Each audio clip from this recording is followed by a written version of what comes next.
মহানবী সাল্লাল্লাহু আলাইহি সাল্লামকে নিয়ে কটূক্তি করার প্রতিবাদে ফুলবাড়ীতে বিক্ষোভ মিছিল অনুষ্ঠিত হয়েছে। দিনাজপুর জেলা প্রতিনিধি ফয়জার রহমান এর পাঠানো তথ্য ও ভিডিওচিত্রে দেখুন বিস্তারিত। দিনাজপুর জেলার মোহনপুরের বনপাড়া গ্রামের কমল দাসের ছেলে সবুজ দাস ফেসবুকে মহানবী সাল্লাল্লাহু আলাইহি সাল্লামকে নিয়ে বিরূপ মন্তব্য করায় তাকে দ্রুত গ্রেপ্তার করে আইনের আওতায় এনে সর্বোচ্চ শাস্তির দাবিতে বিক্ষোভ মিছিল অনুষ্ঠিত হয়েছে। শুক্রবার জুমার নামাজের পর ফুলবাড়ী নিমতলা মোড় কেন্দ্রীয় জামে মসজিদের সামনে থেকে একটি বিক্ষোভ মিছিল বের হয়ে শহরের প্রধান প্রধান সড়ক প্রদক্ষিণ করে আবারও নিমতলা মোড়ে এসে সমাবেশ অনুষ্ঠিত হয়। সমাবেশে বক্তব্য রাখেন নিমতলা মোড় কেন্দ্রীয় জামে মসজিদের খতিব মাওলানা শাহাদাতুল্লাহ, ইসলামী আন্দোলন বাংলাদেশ ফুলবাড়ী উপজেলা শাখার সাধারণ সম্পাদক মাওলানা সাখাওয়াত হোসেন, সাংবাদিক আল আমিন বিন আমজাদ, খেলাফত আন্দোলনের কেন্দ্রীয় নেতা এস.এম. নাজিব।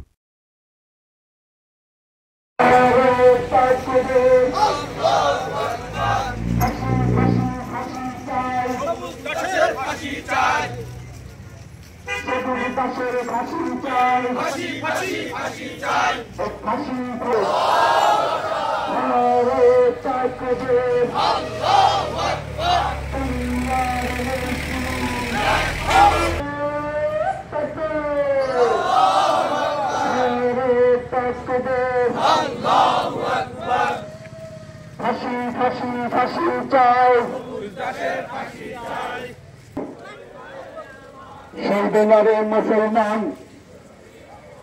বিশ্বনবীর চুম্বী চরিত্রের উপর আঘাত হরণকারী কুলাঙ্গার সবুজ দাসের দ্রুত গ্রেফতার এবং সর্বোচ্চ শাস্তি মৃত্যুদণ্ডে কার্যকর করার জন্য আজকে তৌহিদি জনতার ডাকে যারা এখানে উপস্থিত হয়েছেন তাদের সকলকে জানাই আমার অন্তরের অন্তরস্থল থেকে শুভেচ্ছা ও অভিনন্দন। প্রিয় নবী প্রেমিক তৌহিদি জনতা, আপনারা দেখেছেন বিগত 15 বছর ধরে ফ্যাসিস্ট সরকার লেডি ফেরাউন শেখ হাসিনার আমলে যত বাংলাদেশের মধ্যে সাতিমে রাসূলরা আল্লাহর নবীকে নিয়ে অবমাননা করেছে, এই ফ্যাসিস্ট সরকার তাকে পাক স্বাধীনতার দোহাই দিয়ে তাকে প্রশ্রয় দিয়েছে। আমরা পরিষ্কার ভাষায় বলে দিতে চাই, পাক স্বাধীনতার দোহাই দিয়ে এই সাতেমে রাসূলকে দোহাই দেওয়ার, সাতেমে রাসূলকে প্রশ্রয় দেওয়ার কারণে শেখ হাসিনা যেমন বাংলার ক্ষমতার মসনদে বেশি দিন টিকে থাকতে পারে নাই, আজকে যারা ক্ষমতার মসনদে রয়েছেন, আজকে যারা প্রশাসনের দায়িত্বে রয়েছেন, আপনারা যদি এই সাতেমে রাসূল সবুজ দাসকে প্রশ্রয় দিয়ে ইন্ডিয়া পার হয়ে যাওয়ার জন্য সহযোগিতা করেন, আপনারাও বেশি দিন ক্ষমতার মসনদে থাকতে পারবেন না। আপনাদের চেয়ার ভেঙ্গে চূর্ণ বিচূর্ণ হয়ে যাবে। আমি মিডিয়ার ভাইদেরকে বলবো, আজকে আপনারা গোটা বিশ্ববাসীর কাছে জানিয়ে দিন, আজকে ফুলবাড়ীর তৌহিদি জনতা, নবী প্রেমিকরা নবীর ইজ্জতের হেফাজতের জন্য জাগ্রত হয়েছে। তারা জাগ্রত হয়েছে কারণ এই ফুলবাড়ির নবী প্রেমিকরা আমার নবীর জন্য আমরা জীবন দিতে পারি, আমার নবীর জন্য আমার ভাইকে ত্যাগ করতে পারি, আমার নবীর জন্য আমার স্ত্রীকে ত্যাগ করতে পারি, নবীর জন্য বাবাকে ত্যাগ করতে পারি, নবীর জন্য মাকে ত্যাগ করতে পারি, কিন্তু আমার নবীর বিরুদ্ধে যেই কুলাঙ্গার কটূক্তি করেছে, ওই কুলাঙ্গারের দেহ থেকে পাল্লাকে উড়িয়ে দেওয়ার আগ পর্যন্ত আমরা এই আন্দোলন ত্যাগ করব না। প্রিয় তৌহিদি জনতা, আপনাদেরকে বলতে চাই, আমরা গতকালকে মোহনপুরে গিয়েছিলাম, সেখানে প্রশাসনের ভাইদেরকে 24 ঘন্টার আলটিমেটাম দেওয়া হয়েছিল। বলা হয়েছিল যদি আগামীকাল জুমার আগে এই কুলাঙ্গারকে গ্রেফতার করা না হয় তাহলে আমরা বিক্ষোভ মিছিলের ডাক দিব। আমরা দেখেছি প্রশাসনের ভাইরা তাকে গ্রেফতার করতে ব্যর্থ হয়েছে। সুতরাং আজকে আর কোন আলটিমেটাম নয়, আজকে আমাদের স্পষ্ট ঘোষণা হলো, এই সবুজ দাসকে যেখানেই পাওয়া যাবে দেখা মাত্র তার দেহ থেকে কল্লাকে উড়িয়ে দিতে হবে। আর এই প্রসঙ্গে আপনারা কোন ধরনের ভয় করবেন না। পাক স্বাধীনতার দোহাই দিয়ে তাদেরকে প্রশ্রয় যদি দেন, তাহলে একটা কথা পরিষ্কার ভাবে জেনে রাখুন, যে ব্যক্তি তার বাক স্বাধীনতা নিয়ে আমার নবীর ইজ্জতের উপর কটূক্তি করতে পারে, সে ব্যক্তিকে কল্লা উড়িয়ে দেওয়ার জন্য আমরা আমাদের হাতের স্বাধীনতা দেখিয়ে দেব। আপনারা জেনে রাখুন, হানাফি মাযহাব, শাফি মাযহাব, ইমাম হাম্বলি মাযহাব এবং মালিকি মাযহাব, সকল মাযহাবের একটা ঐক্যমত হচ্ছে, যখন কোন ব্যক্তি আমার নবীর ইজ্জতের উপর কটূক্তি করবে, তখন ওই ব্যক্তিকে কাফের ফতোয়া দিয়ে মৃত্যুদণ্ড দিতে হবে, তার ক্ষমা গ্রহণ করা হবে না। সুতরাং আজকে তার ফেসবুক থেকে এই কথা কটূক্তি করা হয়েছে, সুতরাং আমাদেরকে যদি বোঝানো হয় তার ফেসবুক আইডি হ্যাক করা হয়েছে, আমরা সেটা মানব না। আমাদেরকে যদি বলা হয় সে মাফ চেয়েছে, সেই মাফ, সেই ক্ষমা গ্রহণযোগ্য হবে না। তার একটাই শাস্তি, তাকে তার দেহ থেকে কল্লাকে উড়িয়ে দিতে হবে। আমরা তাকে যেখানেই দেখতে পাবো কোন আইনের আওতায় আর দেওয়া হবে না। আপনাদেরকে 24 ঘন্টা সময় দেওয়া হয়েছে, আপনারা সেই সময়ের ভিতরে তাকে গ্রেফতার করতে পারেননি। আজকে আমাদের স্পষ্ট ঘোষণা, তাকে যেখানে পাওয়া যাবে তাকে এই বাংলার তৌহিদি জনতা, নবী প্রেমিকরা তাকে মৃত্যুদণ্ড দিয়ে দিবে, তার কল্লা উড়িয়ে দিবে ইনশাআল্লাহ।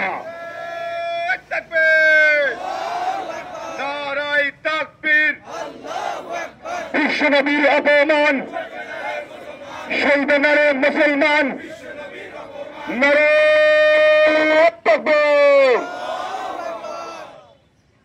আপনারা গতকাল অনেকেই দেখেছেন যে মোহনপুর ব্রিজের মুখে সেখানকার আশেপাশের তরুণরা এবং মুসলিম তৌহিদি জনতা সড়ক অবরোধ করেছিল।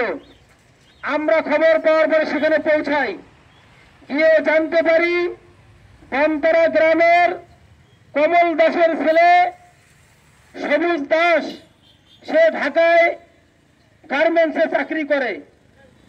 ঈদের ঠিক আগের দিন অথবা ঈদের পরের দিন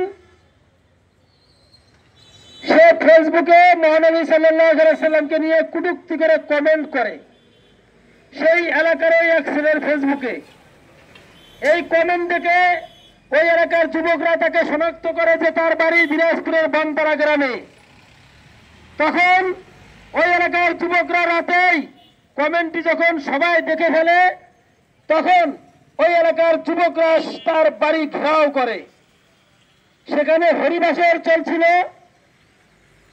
সেখানকার হিন্দুরা তখন ভীত সাব্যস্ত হয়ে যায়।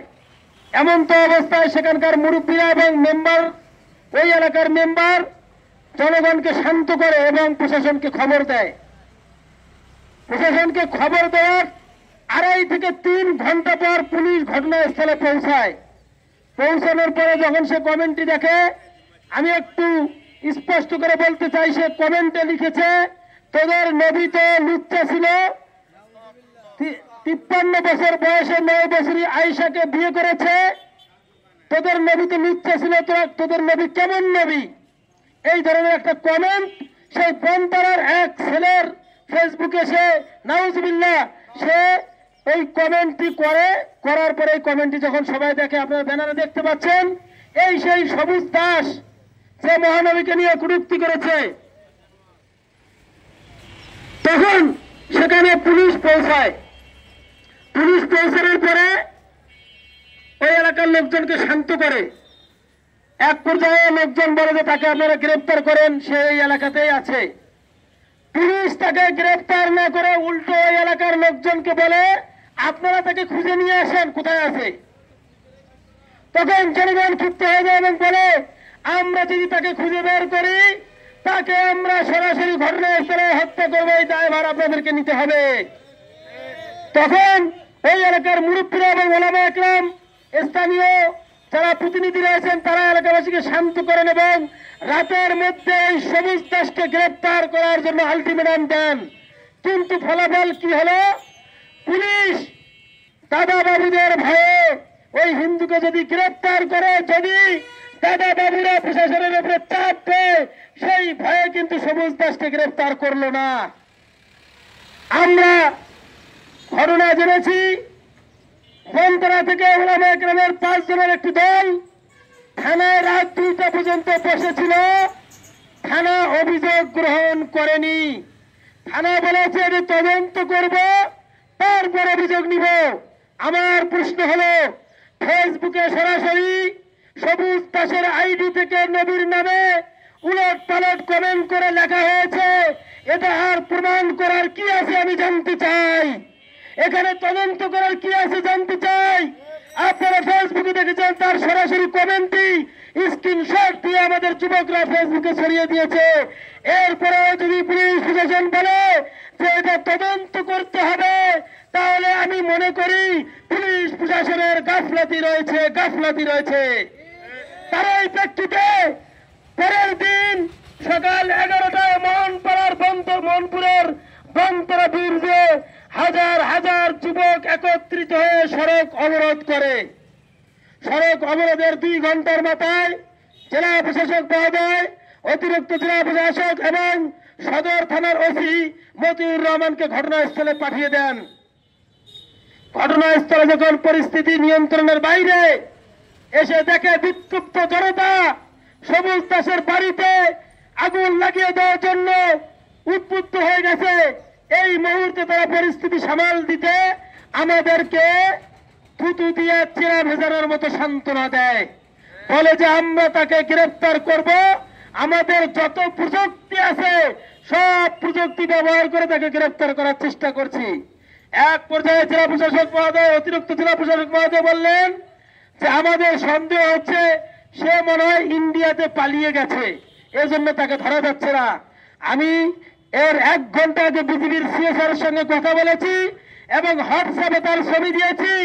বিজিবির সিও মহোদয় একজন ইসলাম প্রেমী মানুষ, তিনি এই ছবি পাওয়ার পরে তার সীমান্ত এলাকায় রেড অ্যালার্ট জারি করে দিয়েছেন, যাতে করে সবুজ দাস কোনোভাবে ভারতে পালাতে না পারে। তারপরেও কেন পুলিশ বলছে তার ভারতে পালিয়ে যাওয়ার সম্ভাবনা রয়েছে? তাহলে বুঝতে হবে পেল মে কুছ কালা হ্যায়, আপনারা তাকে গ্রেফতার করছেন না, অবশ্যই কোন নির্দেশনা রয়েছে তাকে গ্রেফতার না করার জন্য। এরপরে গোবিন্দ নামে এক ছেলে ফেসবুকে লিখলো সবুজ দাসের বাড়ি ভাঙচুর হয়েছে। আমরা মোহনপুরের সমাবেশ শেষ করে জেলা প্রশাসক, অতিরিক্ত জেলা প্রশাসক, পুলিশের একটি বহর, এনএসআই এর সদস্য, ডিজিএফ এর সদস্য সহ আমরা সবুজ দাসের বাড়িতে গেলাম বন্তরায়। আপনারা দেখবেন ফেসবুকে ভিডিওটি ভাইরাল হয়েছে। সবুজ দাসের বাড়িতে একটি টুকরাও কেউ হাত দিয়ে ছোঁয়নি। সেখানে একটি মন্দির আছে, সেই মন্দিরটি অক্ষত রয়েছে। হরিবাসরের জন্য প্যান্ডেল সাজানো হয়েছে, প্যান্ডেলের চুল পরিমাণ কোনো ক্ষতি হয়নি। সেখানকার হিন্দু ভাইরা বলেছেন যে আমরা একদম নিরাপদে আছি, সবুজ দাস যা করেছে সেটি অবশ্যই অন্যায় করেছে, তাকে গ্রেফতার করা হোক। এবং সকাল থেকে আমি খবর নিয়েছি সেখানকার হিন্দু যুবকরা মোটর সাইকেল নিয়ে বিভিন্ন গ্রামে গ্রামে ঘুরছে সবুজ দাসকে খোঁজার জন্য। আমরা অসাম্প্রদায়িক নয়। বিগত ফ্যাসিস্ট সরকারের আমলে যখন এভাবে নবীকে নিয়ে